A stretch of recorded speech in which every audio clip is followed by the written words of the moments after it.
20-19 Nang magdadapit hapon na ng araw na iyon, na unang araw ng linggo, habang nakasara ang mga pinto sa kinaroroonan ng mga alagad dahil sa takot sa mga Hudyo, dumating si Jesus at tumayo sa gitna at sa kanila'y sinabi, "Kapayapaan ang sumainyo." At nang masabi niya ito ay kanyang ipinakita sa kanila ang kanyang mga kamay at tagiliran.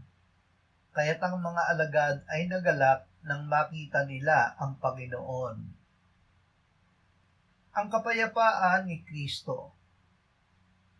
Bago siya naghirap ay sinabi ng Panginoong Hesus sa kanyang mga alagad, "Kapayapaan ang iniiwan ko sa inyo, ang aking kapayapaan ay ibinibigay ko sa inyo.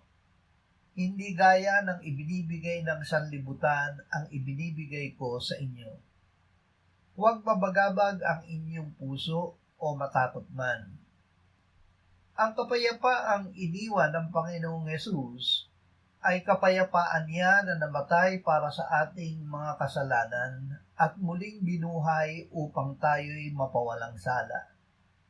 Yamang napawalang sala na tayo sa pamamagitan ng ating pananampalataya, mayroon na tayong kapayapaan sa Diyos sa pamamagitan ng ating Panginoong Hesukristo. Dahil tunay na buhay